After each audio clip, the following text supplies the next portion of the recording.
Perwira, dikaulah harapan hati, penghibur kala sunyi. Pergilah berbakti, membela pertiwi. Assalamualaikum warahmatullahi wabarakatuh dan salam sejahtera. Lagu yang baru diperdengarkan tadi adalah merupakan lagu Perwira. Itulah semangat yang terpahat dalam hati dua wiranegara yang diangkat dalam buku Berpantang Maut Sebelum Ajal, karya Ghazali. Mengandungi 60 halaman muka surat dan diterbitkan oleh Kota Ilmiah pada tahun 2024. Buku ini adalah sebahagian daripada siri Satria Pahlawan Berjasa yang ditulis untuk mengabadikan jasa para perwira tanah air yang sebenar-benar berkorban demi kedaulatan negara. Watak utama dalam buku ini yang merupakan kisah benar ialah Korporal Muhammad Nasir, seorang anggota keselamatan yang cekal, berani dan berjiwa kental. Beliau juga ditugaskan dalam misi berbahaya, menentang penceroboh dan pengganas demi menjaga keamanan negara. Sepanjang kisah, kita dapat melihat bagaimana beliau bertindak dengan berani, walaupun berada dalam keadaan yang sangat mencemaskan. Ia dikelilingi musuh, terputus hubungan dan kehabisan bekalan.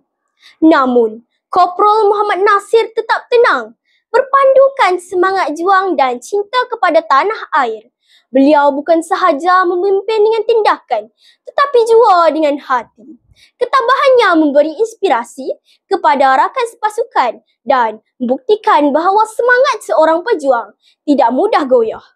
Seiring dengan kisah beliau, kita juga diperkenalkan dengan Sarjan Kanang Anak Langkau, salah seorang pahlawan yang paling disegani dalam sejarah Malaysia.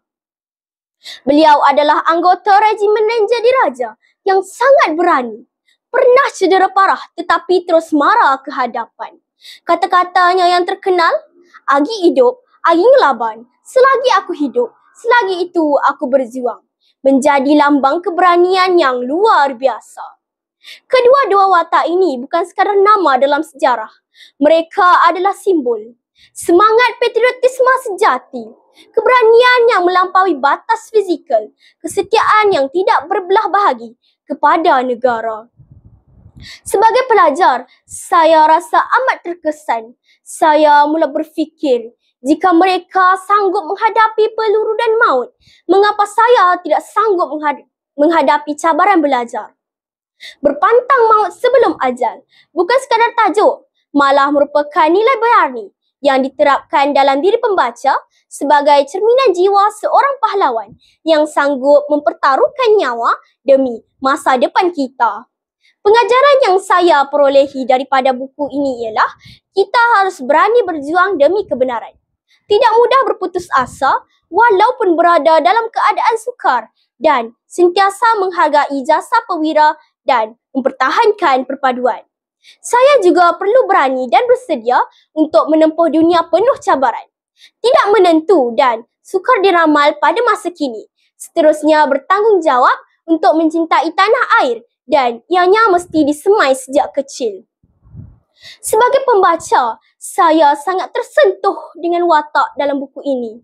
Saya mula bertanya kepada diri saya sendiri, jika saya ada di tempat beliau, adakah saya cukup kuat, cukup hebat? Kisah ini menyedarkan saya bahawa keberanian bukan hanya di medan perang, tetapi dalam kehidupan harian kita juga. Berani menyatakan keberanian, berani menolak kemungkaran dan berani menjadi orang yang lebih baik. Berdasarkan beberapa hasil kajian dalam artikel dan jurnal, sikap kuat dalam menunjukkan keberanian amat sinonim dalam masyarakat Melayu dalam memupuk perpaduan dan mengekalkan keamanan negara ini. Antara kajian oleh Zulfadli Muhammad Kamal dan Muammar Gaddafi Hadafiah dalam kajiannya yang bertajuk Keberanian Masyarakat Melayu dalam cerpen remaja pasca 13 Mei menjelaskan bahawa penulis-penulis sentiasa menekankan nilai keberanian dalam hasil karya masing-masing. Akhir sekali, buku ini sangat sesuai dibaca oleh golongan muda kerana ia membuka mata kita terhadap erti sebenar patriotisme dan tanggungjawab.